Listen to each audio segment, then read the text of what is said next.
Hello साथियों।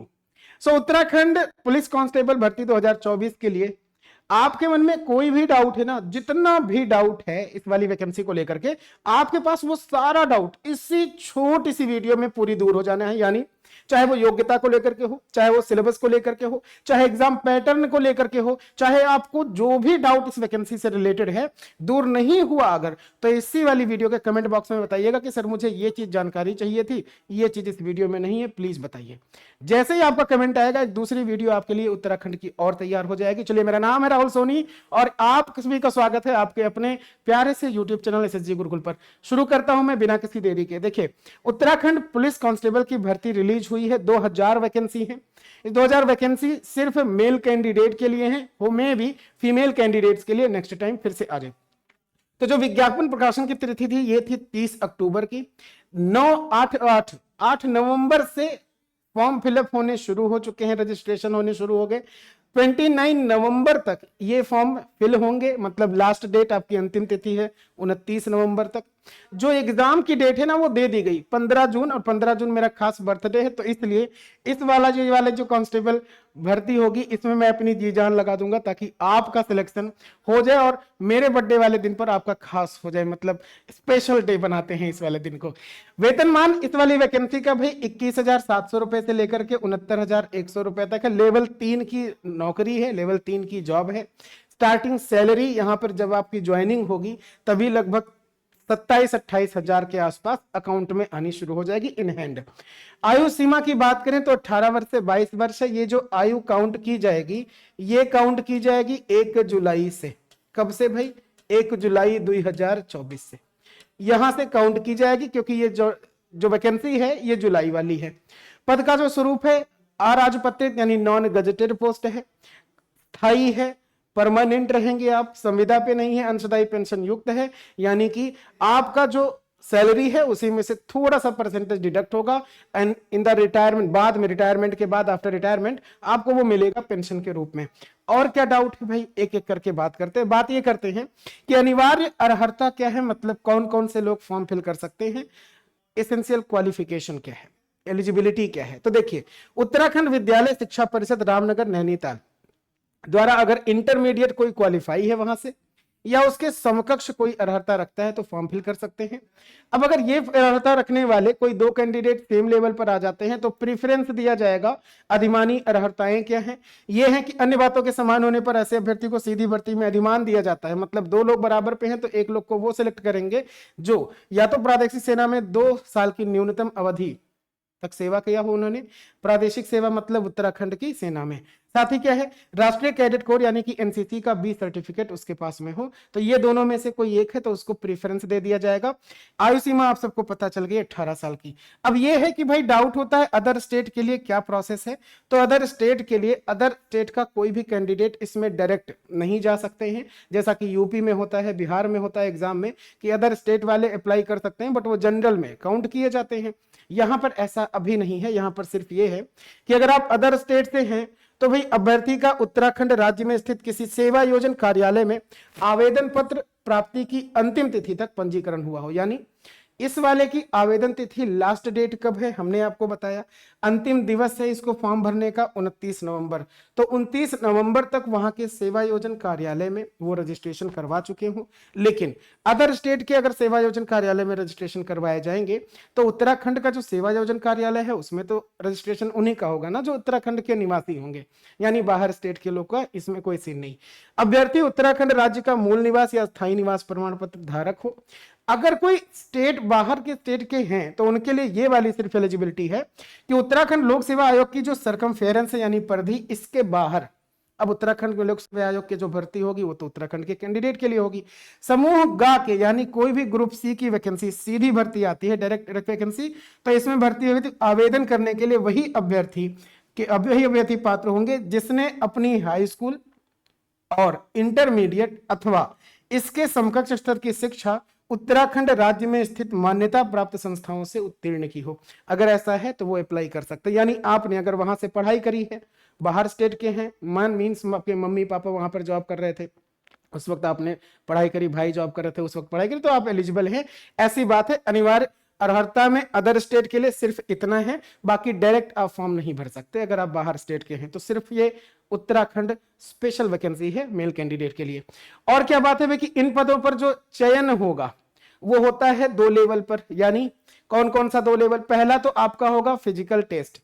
अब physical test 2 होते हैं, एक फिजिकल स्टैंडर्ड टेस्ट होता है और एक फिजिकल दक्षता जिसको फिजिकल एफिशिएंसी टेस्ट बोलते हैं। तो पहले तो आपका शारीरिक मानक परीक्षण होगा, फिर शारीरिक दक्षता परीक्षण ली जाएगी, और इन द लास्ट इसके बाद क्या होगा आपका द्वितीय चरण में रिटन एग्जाम होगा। यूपी वगैरह में क्या होता है कि जो कांस्टेबल की वैकेंसी आती है पहले रिटन एग्जाम हो जाता है क्योंकि कैंडिडेट बहुत सारे होते हैं।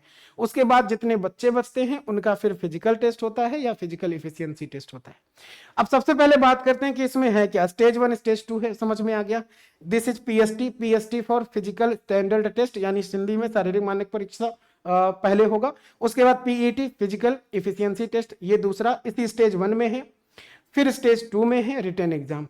इन दोनों के नंबर जुड़ते हैं, फिर फाइनल कट ऑफ बनती है और उसमें अगर आप एलिजिबल हैं, मतलब आ जाते हैं 2000 की लिस्ट में, तो आपका सिलेक्शन हो जाना है। ठीक है। और क्या है इस चीज में, ये है कि जो स्टेज 1 है वो 2 पार्ट में डिवाइड है, पहले और दूसरे में। तो स्टेज 1 का जो पहला है उसमें स्टैंडर्ड चेक करेंगे, यानी ये दोनों चीजें, हाइट चेक करेंगे और चेस्ट मेजरमेंट होगा। हाइट में क्या है कि अगर कोई कैंडिडेट अनरिजर्व यानी कि अनारक्षित, ओबीसी यानी कि अन्य पिछड़ा वर्ग और एससी यानी अनुसूचित जाति से है, तो उस कैंडिडेट की हाइट होनी चाहिए मिनिमम 165 सेंटीमीटर। ये है मिनिमम क्राइटेरिया, ये वाला। दूसरा है कि अगर पर्वतीय क्षेत्र के अभ्यर्थी हैं तो उनकी न्यूनतम हाइट होनी चाहिए 160 सेंटीमीटर। पर्वतीय क्षेत्र का जो क्राइटेरिया है वो नोटिफिकेशन में डिवाइड है कि किन किन हिल एरियाज के जो कैंडिडेट हैं उनकी हाइट इतने वाले एलिजिबल हो जाते हैं। अनुसूचित जनजाति या एसटी कैटेगरी के कैंडिडेट्स की मिनिमम हाइट होनी चाहिए 157.5, कितना 157, तो वो एलिजिबल हैं। इसके साथ चेस्ट भी मेजरमेंट होता है। जो सीने की माप है वो कैटेगरी के अकॉर्डिंग बिना फुलाए फुलाने पर, जो हमने लिख के दिखाया, जो नोटिफिकेशन में लिखा, ये मिनिमम है। ये क्या है? मिनिमम इतना होना चाहिए। मतलब अनरिजर्व यानी आप समझ रहे हैं अनारक्षित, अन्य पिछड़ा वर्ग और अनुसूचित जाति के कैंडिडेट का 78.8 सेंटीमीटर मिनिमम होना चाहिए। और मैक्सिमम नहीं है, ये भी मिनिमम है कि फुलाव के साथ, यानी नोट करके इसीलिए हमने बता भी दिया कि कम से कम 5 सेंटीमीटर का फुलाव होना चाहिए। यानी किसी का सीना अगर मापने पे मिनिमम 78.8 सेंटीमीटर आ रहा है तो जब फुलाव के साथ देखा जाएगा तो 83.85 सेंटीमीटर बढ़ के होना चाहिए। ऐसे ही पर्वतीय क्षेत्र के जो कैंडिडेट हैं और प्लस में शेड्यूल कास्ट के, शेड्यूल एसटी, यहां पर एसटी होगा, ये एसटी लिख गया है, ये क्या है? एसटी है।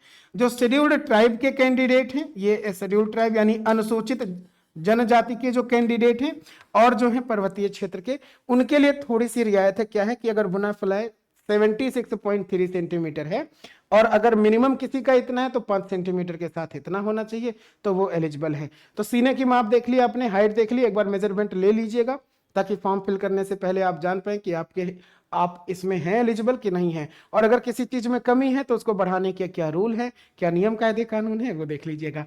अब आते हैं कि भाई फिजिकल स्टैंडर्ड टेस्ट तो हमने देख लिया। यहाँ पर जो मैंने बात बताई आपको एक बार और समझ लीजिए। किसी का 80 सेंटीमीटर सीना मापने पे आ रहा है तो ये ना समझना कि 83.8 फुलाने पे होना चाहिए। 80 है तो ये 5 चाहिए मिनिमम, यानी 85 हो जाए। 90 है तो 95 हो जाए। ये मिनिमम क्राइटेरिया है। ठीक है, चलिए अब जो दूसरा है आपका शारीरिक दक्षता परीक्षण, यानी कि फिजिकल एफिशिएंसी टेस्ट बोला जाता है। इसमें शारीरिक दक्षता परीक्षण में क्या है कि कुल 100 अंकों का होगा। इसमें नंबर दिए जाएंगे। जो पहला था आपका शारीरिक स्टैंडर्ड टेस्ट, उसमें नंबर दिए जाने नहीं थे, लेकिन इसमें क्या है, इसमें आपको नंबर्स दिए जाएंगे। और वो नंबर आपको मिलेगा कैसे? वो नंबर आपको ऐसे मिलेगा कि जिसमें अभ्यर्थियों को प्रत्येक आइटम में 50% नंबर पाना जरूरी रहेगा। कितना परसेंट भाई? 50%। आइटम क्या है? यहाँ पे आइटम है कोई गेम टाइप की चीजें होंगी, जैसे बैठक है, क्रिकेट बॉल को फेंकना है, ये सारी चीजें जो होंगी ना, उनमें 50% नंबर जो क्वालिफाई कर गया मिनिमम 50%, वो क्या हो जाएगा? पास। फिर उसको रिटन एग्जाम के लिए बुलाया जाएगा। तो फिजिकल जो एफिशिएंसी टेस्ट है, इसमें 100 में से 50%, तो लगभग जितने कैंडिडेट फॉर्म भरते हैं उनका सबका आ जाता है। ठीक है, सबका, इसमें बहुत ही रेयर केस में कुछ कैंडिडेट फेल होते हैं, अदरवाइज लगभग सब लोग पास हो जाते हैं। तो जो अभ्यर्थी किसी भी आइटम में 50% से कम अंक प्राप्त करता है वो उसी स्तर से अयोग्य घोषित कर दिया जाएगा, यानी उसको आगे का मौका जो रिटन एग्जाम होने जा रहा है वो नहीं दे पाएगा, ठीक है, यहीं से बाहर। तो ये जो हो गया स्टेज 1 एंड स्टेज बी, तो इससे तो तुरंत पता चल जाएगा, इसका रिजल्ट तुरंत आ जाएगा, उसी वक्त पता चल जाएगा कि आप आगे जा सकते हो कि नहीं। अब क्या है आपका अगला स्टेज जो है वो है फिजिकल। अच्छा, ये फिजिकल एफिशिएंसी जो टेस्ट है इसमें आपको करना क्या होगा वो दिखा दिया हमने कि भाई 100 नंबर का जो होगा वो ये है कि क्रिकेट बॉल थ्रो करना है, इसके 20 नंबर होंगे मैक्सिमम। अगर आप फेंकते हो क्रिकेट बॉल और वो 50 मीटर तक जाता है तो 10 नंबर देंगे, 55 मीटर तक फेंक लेते हो तो 12, 60 मीटर की दूरी तक तो 14, 65 मीटर की दूरी पर तो 16 और 70 मीटर की दूरी पर तो 20 नंबर दिए जाएंगे, ये लिखा है। ऐसे ही जो लंबी कूद है उसके टोटल नंबर है 20। तो लंबी कूद में अगर कोई लंबी कूद 13 फीट की लगा देता है तो 10 नंबर है, कोई 14 फीट की तो 12, 15 फीट 14, कोई 18 फीट लगा दे तो 20, ऐसे ही फीट वाइज ये बढ़ते जा रहे हैं। तो इसमें 10 नंबर कब मिलेगा? जब 50 मीटर तक फेंक पाते हो, इसमें 10 नंबर 13 फीट तक कूद पाते हो। इसमें चिनिंग अप जिसको कहते हैं बीम लगाना, पूर्णांक 20 नंबर हो गया। जो अभ्यर्थी अंडर ग्रिप ओवर ग्रिप है जो चाहे कर सकते हैं, ठीक है। तो 5 बार छूना होगा, क्या चीज, बीम समझते हो ना, खींचते हैं ऐसे, 5 बार छू लेते हैं कितने मिनट में ये नहीं लिखा, 5 बार छू लेते हैं तो 10 नंबर है, 7 बार तो 12, 8 बार 14, 9 बार 16, 10 बार 20। तो कुल मिलाकर के इसमें कोई ना कोई बढ़िया चीज स्पेशलिटी रखेगा। तो एक तो 3 ये है, 2 ये और हैं, इनमें से 100 में से 50 ले आते हैं तो लगभग पास हो जाते हैं। और अगर आप इसमें से देख रहे हो बैठक भी है, दंड भी है, दौड़ और चाल है, अगर किसी में वीक हो रहे हैं तो इसको और बढ़िया कर लीजिए। इसलिए बढ़िया करा जाता है क्योंकि 50% तो लगभग पाना जरूरी है, वो तो पास पा ही जाओगे। लेकिन जब फाइनल कट ऑफ बनेगी ना, तो जो ये वाला 100 नंबर का होगा और जो रिटन एग्जाम 100 नंबर का होगा, दोनों के नंबर को जोड़ा जाएगा। तो जोड़ने के बाद जिसके ज्यादा नंबर आएंगे उसका सिलेक्शन होगा। बात समझ रहे हो? तो ये 100 नंबर में 50 अपना एलिजिबिलिटी मान के मत चले कि हमको 50 लाना है, आप ये मान के चलिए कि आपको 100 के 100 लाना है। और इसमें नंबर आप खींच सकते हो, फिजिकल अगर आप फिट हैं तो आप 100 के 100 खींच सकते हो, अदरवाइज ये मान के तो चलिए कि 85 तक तो खींच सकते ही हो, है कि नहीं। चलिए, दौड़ और चाल 3 किलोमीटर की होगी, 20 नंबर होंगे। अगर 3 किलोमीटर कोई 20 मिनट में दौड़ जाता है तो 10 नंबर मिलेंगे, 18 मिनट में तो 12, 16 मिनट में तो 14, ऐसे ही 10 मिनट में तो 20 नंबर। एक और गेम है, क्या है भाई, चौथे में 2 हैं, एक होगा बैठक, उठक बैठक टाइप का 10 नंबर का, एक है दंड लगाना 10 नंबर का। दंड एवं बैठक के प्राप्तांक मिलाकर के न्यूनतम 10 अंक प्राप्त करना जरूरी है। यानी कि अगर ये 50 बैठक लगा लेते हैं कोई 2 मिनट में तो 40 मिलेगा, 65 लगा ले 6 मिलेगा, 80 लगा ले तो 8, और 100 बैठक लगा ले 2 मिनट में तो 10 नंबर। वहीं पे दंड लगाने के क्या है कि 25 लगाना है 4 मिनट में, 4 नंबर मिलेंगे, 35 लगाना है 4 मिनट में 6 नंबर मिलेंगे, 50 तो 8, और 75 कोई कर ले 4 मिनट में तो 10। अब यहाँ पर चीज क्या है कि इन दोनों का, एक तो बैठक और एक दंड, इन दोनों को मिलाकर के 10 नंबर चाहिए। तो अगर इनमें से आप 50 लगा पाते हो 2 मिनट में 4 मिलेगा, 25 लगा पाते हो 4 मिनट में 4 मिलेगा, 8 ही मिला। तो जैसे ही इसमें फेल, क्या समझ रहे हैं, जैसे इसमें फेल तो फिर सब में फेल, ठीक है। तो ये वाला भी टेस्ट आपको कर लेना है, मतलब फिजिकल फिट होते होना रहे, क्योंकि रिटर्न तो बाद की बात है, पहले इसमें आपको निकलना पड़ेगा, ठीक है। तो अब क्या है भाई कि एग्जामिनेशन की जो डेट है वो 15 जून करी गई है, यानी 15 जून के पहले पहले आपको ये सब निकाल लेना है। इसके बाद की बात करें कि चलिए मान लिया कि अब आपके हो गए, क्या हो गए, रिटर्न फिजिकल एफिशिएंसी टेस्ट आपने दे दिया। तो जो फाइनल लिस्ट बनेगी जिससे नंबर का फाइनल जो रिजल्ट जारी होगा वो जारी होता है फिजिकल एफिशिएंसी टेस्ट से और लिखित परीक्षा के नंबर को जोड़ करके। यानी ये है कि 100 नंबर इसका हुआ, 100 नंबर का लिखित परीक्षा और 200 नंबर पे कट ऑफ बनेगी। तो जो लिखित परीक्षा का कार्यक्रम है ना उसको भी मैं दिखा दूं ताकि आपको कोई डाउट ना रहे। 100 नंबर का जो पेपर होगा ये 3 हिस्सों में डिवाइड है। जब आप सिलेबस देखोगे तो 3 हिस्सों में डिवाइड है, जिसमें भाग 1, भाग 2, भाग 3 लिखा है, वहां पे इंग्लिश में हमने लिख दिया है। ये भाग 1 है, भाग 2 है, भाग 3 है। तो भाग 1 से 20 सवाल आएंगे, भाग 2 से 40 सवाल होंगे, भाग 3 से 40 सवाल होंगे।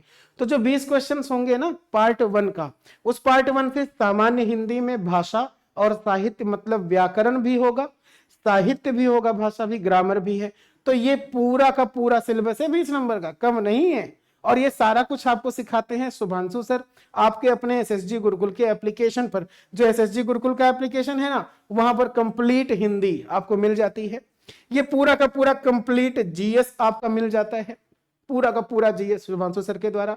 बाकी हमारा सेगमेंट इसमें बहुत ही कम है, इसमें तो नहीं कह सकते हो। रीजनिंग मेरा सब्जेक्ट है और इसमें नहीं है, मतलब मैथ्स कहीं है, ठीक है। तो बाकी जो पार्ट आपका 2 है, ये जो 40 क्वेश्चंस हैं, ये 40 क्वेश्चंस टोटल 1 2 3 4 5 6 7 नोटिफिकेशन में 7 में क्या का ख ग घ अंगा च छ ऐसे लिखा है। तो जो 2 है 40 नंबर में, इसमें रीजनिंग के क्वेश्चंस पार्ट, इसी में कंप्यूटर के अच्छे सवाल, हिस्ट्री दोनों दे रखी है, इंडियन भी पढ़नी है और विश्व की भी, भारत और विश्व दोनों के इतिहास पढ़ने हैं, भारत और विश्व दोनों के भूगोल के बारे में चर्चा करनी है, पॉलिटिकल साइंस पूरा पढ़ना है, यानी पॉलिटिकल साइंस में हिस्ट्री में से थोड़ा सा पार्ट आ जाता है, साथ ही पॉलिटी यानी कि संविधान का पार्ट आ जाता है, इकोनॉमिक्स अर्थव्यवस्था से क्वेश्चंस होंगे, करंट अफेयर्स ये राष्ट्रीय हो अंतरराष्ट्रीय हो जो भी समसामयिक घटनाएं होंगी उनसे क्वेश्चंस होंगे। और ये जो 40 क्वेश्चन स्पेशल रोल अदा करता है, ये उत्तराखंड स्पेशल होगा, यानी उत्तराखंड के जो भी उत्तराखंड के एनवायरनमेंट के बारे में उत्तराखंड यूके स्पेशल होता है, उससे टोटल कितने 40 क्वेश्चंस पूछे जाएंगे। तो ये जो 40 40 20 कितना हो गया 100, इनसे टोटल आपके कितने क्वेश्चंस बनेंगे 100 नंबर ये, और 100 नंबर का आपका पीईटी, इससे मिला करके 200 क्वेश्चंस पर आपकी कट ऑफ बनती है। अब अगर कोई डाउट रह गया है, मेरे ख्याल से मैंने आपके सारे डाउट दूर करे हैं इस वाले सेशन में। अगर अभी भी कोई डाउट है तो मैं चाहूंगा इसी चैनल के इसी वीडियो के कमेंट बॉक्स में बता दीजिएगा।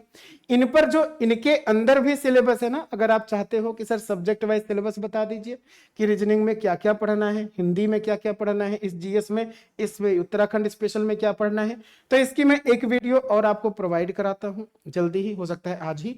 तो इसको जरूर देखिएगा ताकि आपका जो और डाउट है वो दूर हो जाए और आप उन्हीं टॉपिक्स पर बात कर पाए जो आपके एग्जाम में आने हैं, ठीक है। एसएसजी गुरुकुल को एप्लीकेशन को इंस्टॉल जरूर कर लीजिएगा, क्योंकि यहीं पर आपको ये सारा कंटेंट मिल जाएगा, ठीक है, सारा का सारा कंटेंट मिल जाएगा, ठीक है। तो आई होप आप सबको वीडियो पसंद आई, अगर पसंद आई होगी तो इसको लाइक और चैनल को जरूर सब्सक्राइब कर लीजिएगा। साथ ही साथ अपने जो डाउट होंगे कमेंट बॉक्स में पूछ लीजिएगा, मैं उस पर वीडियो जरूर बना दूंगा। साथ ही अगर आपको अच्छी लगती है ये, तो बाकी अपने दोस्तों को जो आपके साथ में फॉर्म भरने वाले हैं उनको तो पहुंचाइए, और आपकी जो पूरी तैयारी है ना वो यहीं से हो जाती है, ठीक है। तो चलिए मैं मिलता हूं आपके साथ नेक्स्ट वीडियो में। आई होप आप लोग स्वस्थ होंगे, मस्त होंगे और अपनी तैयारी में बहुत अच्छी तरीके से व्यस्त होंगे। So thanks to all of you. जय हिंद।